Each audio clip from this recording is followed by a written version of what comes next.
questions, you're welcome to do that, and if you want to go after that onto a different topic, I'm fine with that as well. So, in no particular order, about 2 weeks ago, we made a big public announcement that was picked up by most of the media deliberately, because we invited them, to announce what type of plans we are working on for the Route 18 corridor and the redevelopment that we've been talking about for a very long time. In fact, the work that we've been doing on that has been going on pretty much for the last 3 years. As I've learned in government, things work a lot slower than I'm used to in my field of medicine, where I like to get results yesterday. Here, government works at a different pace.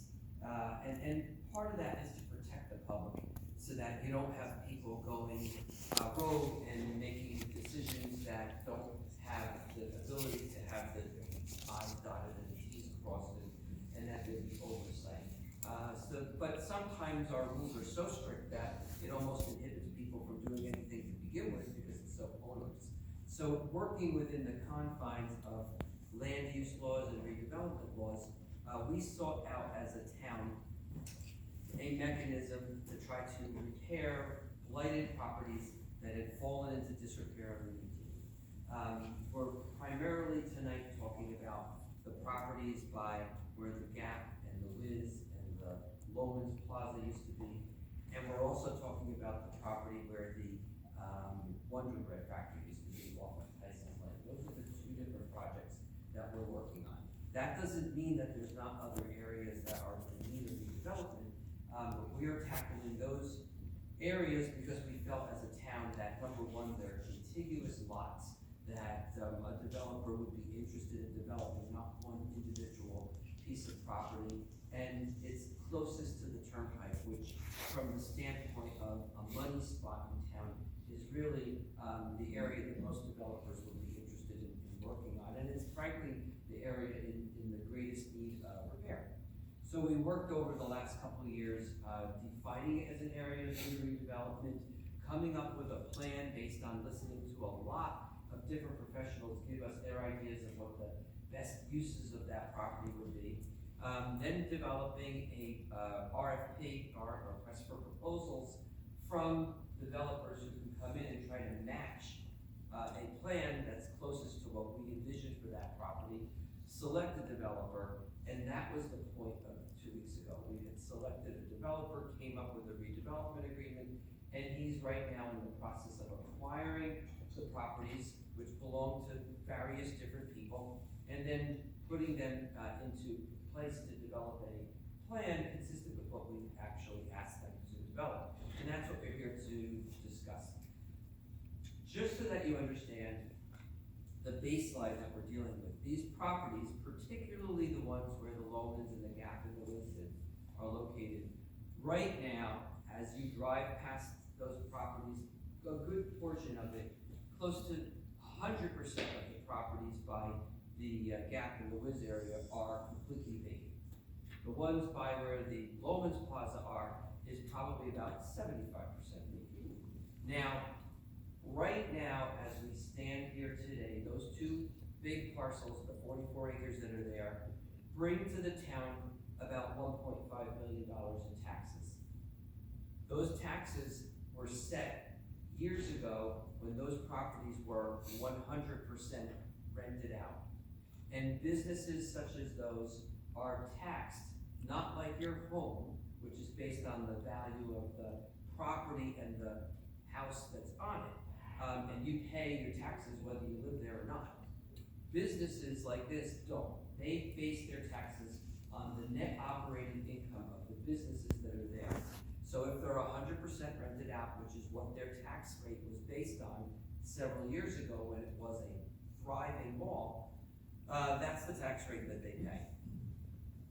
We all know that those properties are not 100% rented out any longer. And as a result, every single one of the property owners have tax appeals into the town back to 2013. At least 7 years worth of tax appeals. And there is no way that they will not win. They will absolutely win those lawsuits. The town will owe them money back for the back taxes that they've overpaid. That will come directly out from the town. and the 15% that went to the county, 100% of that refund will come back from the township taxes, and going forward, they will have a new lower tax rate, because that's the whole point, they feel they're being overtaxed, and they are. So if you do nothing, then if our expenses remain the same, and they get this major tax cut, which they deserve, then who's making up the difference? We are, as taxpayers. So as a taxpayer, you're gonna be paying more to leave them in the condition that they're in right now. So the option of leaving them alone and doing nothing, or returning them to the woods that it was maybe 100 years ago, that's not gonna happen. No developer is going to do that with his or her property. So we went to professionals to figure out what would be the best use of these properties. Nobody's putting up a factory there, it's not the type of area for a factory. Nobody's putting up single-family homes, that's not the spot for single-family homes. They're not putting up an industrial complex or a fulfillment center, that's not the place for that. No one's building a recreation center when a developer knows that they can make much more money doing something else. That's not gonna happen. The only thing that's gonna work, that developers will build, and by the way, the town is not builders, so we're not going to be building this ourselves, we have to get developers to do this. And so if a developer's gonna build on this property, they're gonna build what they feel is going to derive for them a profit. They have every right to do that. And in today's market, I can't predict what's gonna happen 20 or 30 years from now, but in today's market, the amount of retail space that we have there right now, which is about 100,000 square feet of retail space, is not where things are going. I don't think I need to tell everybody here that a lot of retail has moved away from single box stores and has moved to the internet. And the reality is that in studies that have been done, the internet actually and e-commerce is not really the only thing that's killing retail markets. What's killing retail markets, because as we sit here right now, e-commerce only makes up 11% of all retail sales. The reason that we're losing a lot of retail sales is because most people are buying in other big box stores. So instead of buying in a regular store like the Kmart's and the Sears of the world, we're now buying all of our things in the Costco's and the BJ's and the Sam Club, which is one reason. The other reason is because with tax changes and the economy as it is, the middle class is being squeezed, and there just simply isn't a lot of money amongst middle class consumers to spend flagrantly. They just don't have the money any longer like they did years ago. Middle class is still the largest group of consumers in this country. And the third reason is because as a country, as a society, we're spending more of our money on services than on things. So healthcare and food and restaurants and entertainment is where we're spending our money, not on things. But the point is that if 11% of the market is e-commerce, that means there's a wide opportunity for that to grow. And developers know that. So they're not going to replace the amount of commercial space that you have there with an equal amount of commercial space if you can't rent it out as it is right now. So that's not gonna happen. And the rental market right now is hot in New Jersey. People can't afford to live in homes. That's why they're leaving the state right and left. We are a #1 state for people who are leaving and out migration. So we need to do something to try to keep people back in the state, in our state. And with housing costs being so high, the rental market right now is hot. Does that mean that that's going to be the case 10 years from now, 20 years from now? Are we going to go through a change in the cycles of the economy? Probably we will. But at this point, I can't ask a developer to build something that they don't think will sell. So the goal for this community is to basically change it to something that appeals both to young people and to aging baby boomers. And I don't want to underestimate that market. According to the Federal Reserve, there's about $122 trillion in accumulated wealth in this country. 52% of that is held by baby boomers. 52% of all the accumulated wealth in this country is held by baby boomers, not millennials.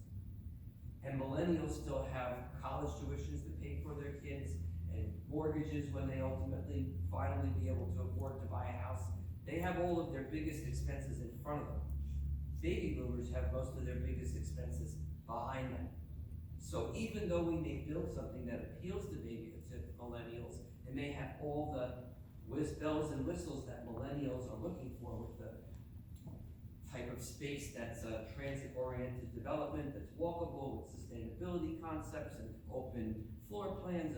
But the bottom line is that if it appeals to them, it almost always is going to appeal to baby boomers as well. So this community that we're looking to build, this transit-oriented development, downtown type of area that we've never really had in East Brunswick, is designed to be a community where people can live, work, and play in one place. Get onto a public transportation center that works for a bus depot and a third parking lot in the township. Right now, our 2 parking lots have a 3-year or more wait for parking spots because there's just not enough room for monthly passes for those people. There's just no place for them.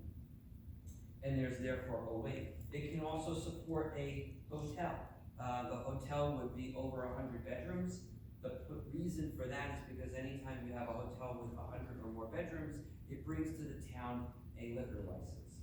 And that liquor license within a hotel could be shared by multiple restaurants, just like they do in Atlantic City. Hotel has the liquor license, usually several restaurants share the liquor license.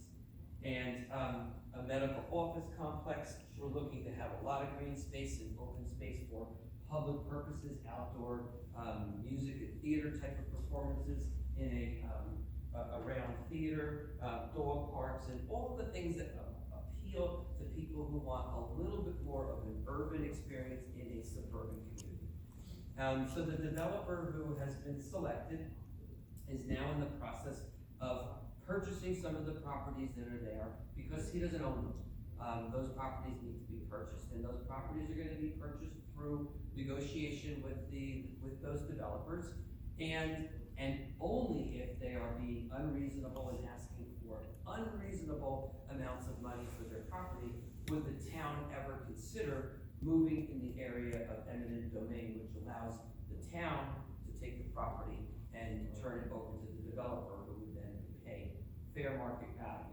Saying the word eminent domain, which sounds so horrible, actually simply means that you're paying fair market value for the property. Generally, when you do that, you try to go in and offer a little bit more than what the properties were, so you don't have to go to eminent domain. But there are developers or there are owners who think that their property is worth 10 times more than what it's actually worth, and I'm sorry, we're not going to pay that. We need to make the numbers work, and so we're going to try to accumulate. The developer is going to try to get the properties in a manner that's fair to both the person who owns the property already and the developer who's looking to develop it. The goal is to start right now at the more southern area where the Gap and the Wiz is, because there's absolutely nothing in any of those stores right now. So the first thing is to accumulate the properties, then start demolition, which we're expecting to happen sometime this fall. And then look to start to develop in phases, starting from the south end, and we're also going to do the parking deck as part of phase 1. In order for you really to try to sell an area as a transit-oriented center where you could basically do without the car, you have to have a place for people to commute back and forth from the city or be able to access public transportation. So that's going to have to be part of phase 1. And then over time, each of these things will be built. We're estimating right now at a 3 to 7 year time frame to build the whole thing out. But that obviously depends upon the markets. If the markets are good and the properties that they build rent out fairly quickly, then you can move to the next phase faster. If it slows down, you'll have to go a little slower. So it kind of depends on the market. We'll also have to look at the market from the standpoint of, are people preferring properties that they own or properties that they rent? It's possible that over time, people may prefer buying over renting or owning, and the ability to make that change if that's really where the market goes. So all of these things are a work in progress. At the same time, we want to make sure that in addition to the things that we're going to provide for the town, we have to think about all the other consequences that occur from building. So I've read and hear people who have said, oh my God, the traffic, the schools, all these other things that they're worried about. And I get that. It's not the first time people in this town or any town made those type of concerns. It happens in every town when any development comes in. I'm sure that was exactly how people felt when developments moved here in the 60s and 70s and 80s. They all had the same concerns then. That's not new. And obviously we've thought about a lot of those things. One of the things that we're trying to do to help mitigate traffic, and let's just take a look at traffic just from the sense of the volume of cars that go on Route 18. On a regular basis, that area of Route 18 sees upwards of 100,000 cars a day. For a business that's moving in there, that's music to their ears. When you want a business to move into an area, the first question they ask me is, what's the car count in the area? That's a sign that there's going to be traffic that's going to go to their business. So they're looking for the volume. When you live there and you deal with traffic every day, everyone's concerned that the traffic's going to be a nightmare, and it's already a nightmare, and how are you going to deal with the fact that with more people living there, it's likely to get worse? Good question. One, like I said, if it's a transit-oriented development, the goal is to attract people who really aren't looking to be on a regular daily basis going in and out of the city by car. They're going to walk. In addition, by having a parking deck here on the southbound side of the highway, what we're looking to do is to get some of the volume off of Route 18. As it stands right now, we've done our parking studies, and we have seen that there's about 200 to 250 people a day that park in and around the Route Street and this side of the highway and walk across Route 18 by the pedestrian overpass. They haven't actually used overpass, but they walk across to the other side of 18, and they all congregate by the FedEx building waiting for buses every day to pick them up. There is no bus lane on Route 18, so what ends up happening is when a bus stops every 2 minutes, all the traffic behind there backs up. And it's the exact same thing in the opposite direction when people come home. What we're looking to do is by putting a deck here, we're going to try to incentivize people to, instead of parking all around here and using that deck, and using just parking and in the area and going on to the FedEx building, we want them to park in a deck and pick up the bus off of the highway. It could then get back onto the highway, hit the circle. We're looking for DOT to give us permission for a left-hand turn, and then they could go right back onto 18 and into the city.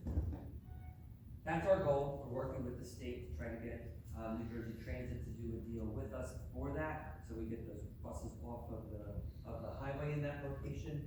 And we're working with the state DOT to adjust the traffic circle and make an extra lane and make the left-hand turn possible. All of that stuff is in progress, but that's kind of the goal to help mitigate traffic. In addition, this road that traverses through the community will connect to Renee Road, which is the road that sits behind the lake apartments in the next section. That takes you all the way out to Tice's Lane, and you'll see that that would then connect to the area. This would be Tyson's, Renee over here. This is the area where the Wonder Bread factory is, which will be redeveloped as well, separate project.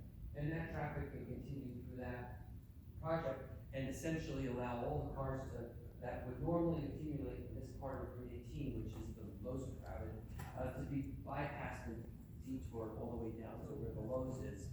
And most people that drive that highway on a regular basis know that by the time you reach the Lowe's area, it tends to break up. So that's part of the process of mitigating traffic.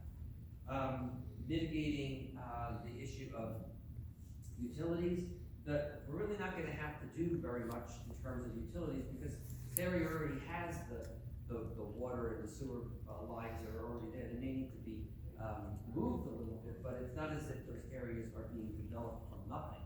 they're already there.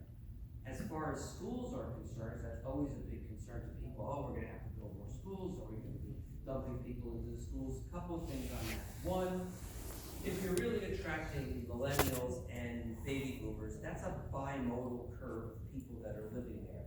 The millennials, by the time they have their children, are overwhelmingly likely not to want to be living in a community like this with nightlife and restaurants and bars and all that. They're more likely going to be looking for homes. And who would they buy those homes from? Those baby boomers are more than willing to downsize, not pay the big taxes for schools they're not using any longer, not have to worry about the upkeep. And I'm hoping that some of them will park themselves in a community like this for those that really do not want to leave East Brunswick.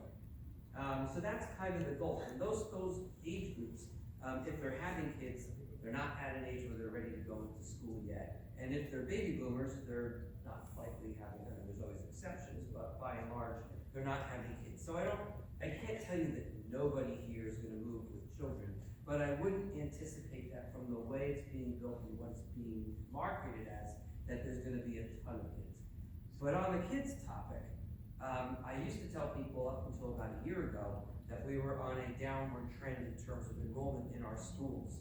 It had been for the last 10 to 15 years a steady decline from an enrollment that peaked at about 9,000 kids to 2 years ago, which was down to about 7,800 kids. That was down about 1,200 kids. So for everyone who's worried about are the schools going to be able to handle an extra volume of kids, that was a little bit premature to worry about that, because from the peak we had all room for 1,200 kids.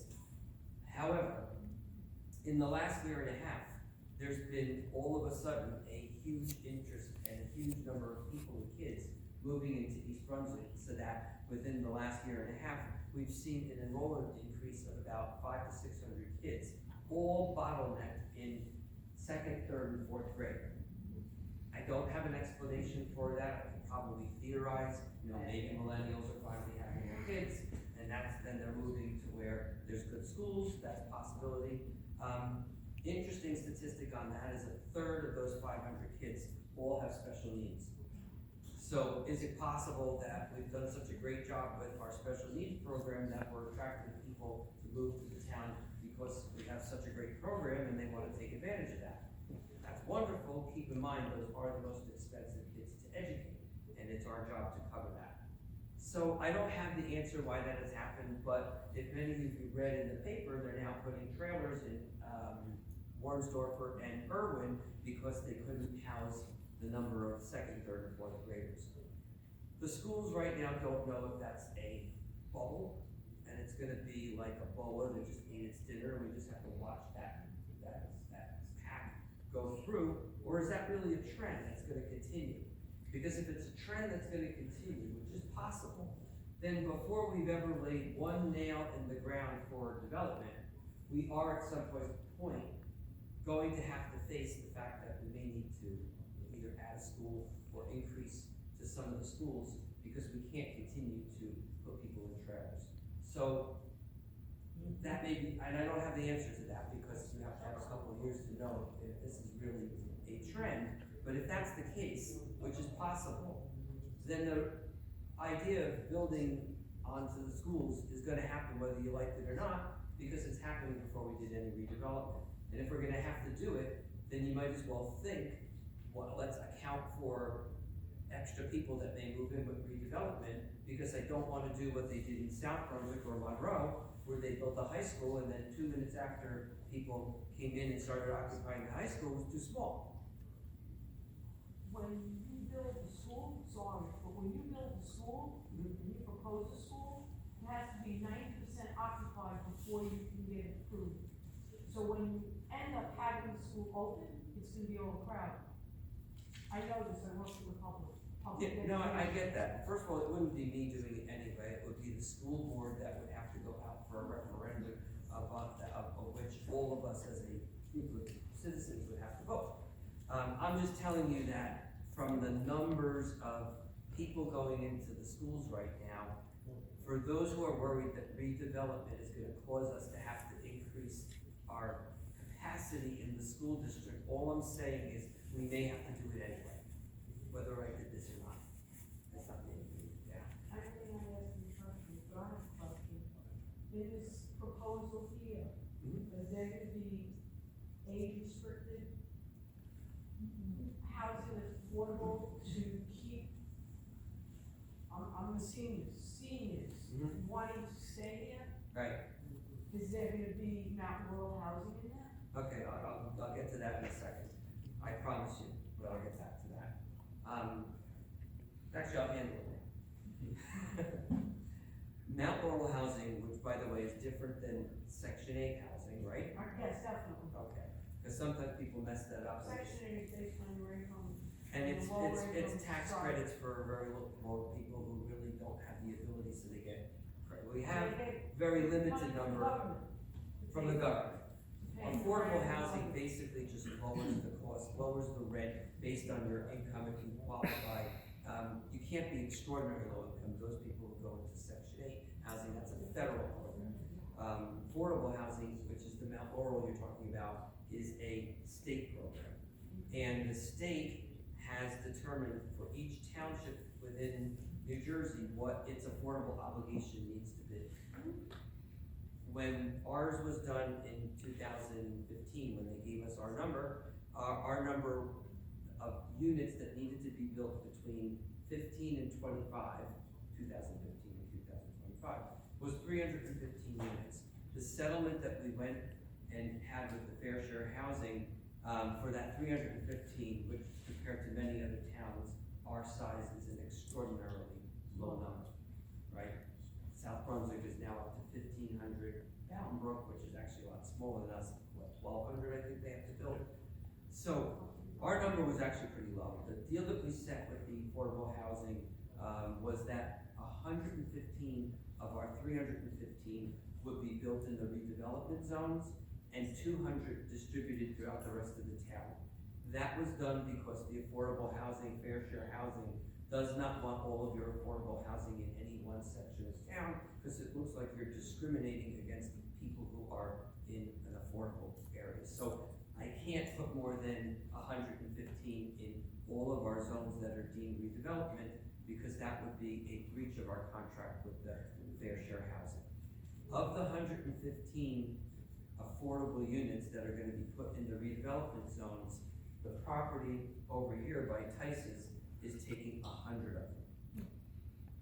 15 is only the obligation that's put in for this development. The reason that we did that was because we wanted to incentivize a developer to put the nicest project out on the highway to attract more people to this type of development. That was the philosophy behind doing that. I'm gonna ask a lot of questions. The development behind Pisces Lane, Yeah. is it gonna be houses, it's gonna be houses, it's gonna be rentals, it's gonna be townhouses, it's gonna be condos? Yeah, so the property behind Tyson's is the old Wonder Bread Factory. Most people who lived here for a long time remember. Most of my kids don't remember, it was closed by then. That property is owned by one developer, so we don't have to worry about the developer being different than the property owner, they're the same, which is different than over here, which is, no, it's not for it's not for Garden Homes and it's Will. Because I'm gonna be honest with you. I'm a director of transportation for a school district. I was in a school district and they went out and they were gonna build this development. And they told them that there was only gonna be one bus out of there for the elementary school. But they're wrong, because they really look at it, I'm just telling you why I. I know, but aren't we a little premature about worrying about buses right now, even though how many Yeah, kids because you are gonna- gotta figure what they're telling you is not really correct. And I can tell you that because I've done the study with them, been redeveloping stuff, did the whole thing, and they said that, don't worry, there's only gonna be out of the 300 homes, there's only gonna be 200 kids, and this is gonna be here, this is gonna be there, when I ended up having to have a bus and a half there. And now there's another development that's gonna. But we're so early in the process of development that I'm not, whatever the number of kids are that comes out of there, we'll have to handle. And we'll have to get them to school. I'm not really thinking about the number of buses right now, that's way too early. Well, you should Whatever my take kid, that into consideration. why would we not do that? Because when they sit and they do this practice study and tell you all this and that, and it ends up that the study is wrong, and the person that's in charge of transportation actually knew what they were talking about. I get what you're saying, I think we're kind of off topic and way premature, because I don't know how many kids are coming out. All I can tell you is this school district has always done a tremendous job of making sure that our kids get the opportunities to attend school in a safe community and get to school on time, and they'll do what they need to make sure that whatever kids come out of this area, which I don't know yet, get to school. We're in the development phase right now, and I'm not saying that that's not important, but I just think that past performance is an indication that if they've never done it for anyone else, where they've left the kids in the dust worrying about transportation, I can't imagine how they would do that going forward. Yeah. How many departments? I'm not being snotty. How many Yes, departments? you are, you know. How many departments are gonna be? There's roughly 800 in this development and about 500 here. So if the 500 have 20% set aside for affordable, 100 would be affordable. This community will be commercial on the first floor, apartments on top in the first third that's closest to Tice's. The middle third is gonna be mostly townhouses or duplex apartments, 2 floor over 2 floor. Not quite sure yet based on the market, there's a good chance we may make those for sale units. And then the back third is being deeded back to the township from the developer, which is where we intend to put, ice skating rink back there, for public use. So that's the goal over there, and the reality is that, we didn't want a developer to come in and do something that's just for their benefit without providing something that's gonna be for the benefit of the township. They will be giving us the land, they will be preparing all the land, they will be doing all the lines, the parking lots, all of the work that's necessary, the actual building of the building, the town will do. We haven't finished negotiating with them, so we're gonna try to get them to build part of the rink as well. Any plans for the municipal complex, library, senior center? Yeah, right now, there's no plan to move any of those things. If we do anything, there's a possibility that we may consider down the line a satellite library in this community. I think that might work, but we're not really determined or decided about any public uses yet, but there's no plans. The public made it very clear a couple of months ago that they didn't want to move anything from the areas that they're located right now. So they're gonna stay where they are, and we've already put into our budget the costs that we need for the security systems and the building repairs and all the things that an older 50-year-old building is gonna need. But our plan is to stay where it is. Yeah. One, is when it comes to affordable housing, the construction that's happening over, Somerville, is that part of that as well? That was part of the 200 units that, we needed to build outside of a redevelopment zone. So they're building 120 units there, 20% set aside, 24 of the 200 are in that development. Right, so that's gonna be included with public also over there as well. With, It's part of the 350. and stuff like that, that's all connected to the same house. That was the reason that the council at that time decided to change the zoning to allow for that. And that's why, it's being built the way it is. But that's, project is actually now getting underway. And the second one was the current tenants in Lowlands, like, maybe they in the shopping mall. Right. Will they be able to eventually, maybe one of those properties in the future, once the, area is fully built? You mean look to be a retail space in that area? Yeah, what the developer put into the contract, we actually insisted on it, is that our goal is to try to keep as many businesses as possible in town, we're not really looking to push people out. So the developer has a clause in the redevelopment agreement that says that he has to set up a fund to help, people who wanna stay in the community, businesses that wanna stay, help them to move. It is not an unlimited fund, and each one will be taken differently based on the needs of each retailer. And so clearly the ones that take advantage of it first will get, first shot at that. And those that decide to wait to the last minute, not as much. But the goal was that we don't, well, I worry less about the landowners, right? Because the landowners by law are gonna get the value of their property plus something. They might not want to have sold, but they're gonna come out whole or better. The people that we're worrying more about are the businesses that were in town that have no recourse. If the owner sells the property from under them, they simply have to move. That was what that fund was set up to help, so that those people could find other spots in East Brunswick, whether it's in that development or not. Now, keep in mind, I'm sure they're paying dirt cheap rent for the property in the condition that it's in right now. And something that's brand new is going to be more expensive. They have to know that. Yeah. I'm a member of the community parking committee, we discussed this in the parking day. Question for you, they run as a utility, Yes. do they contribute actual taxes to the township? No. It's a self-liquidating utility, which means that the fees that go into the utility have to pay for all of the expenses of the They're self-funded. self-funded. I know you need a parking, so it's all good. The other thing is that people that go to Avery Street, that you call FedEx, those people that just want to pay for parking. So I think there's a good number of people that don't wanna pay the $5 a day parking. That's what it is, that's it. The other question I have is, this is something that's been happening over the years. There's something about the demographics in East Brunswick, we haven't been attracting businesses.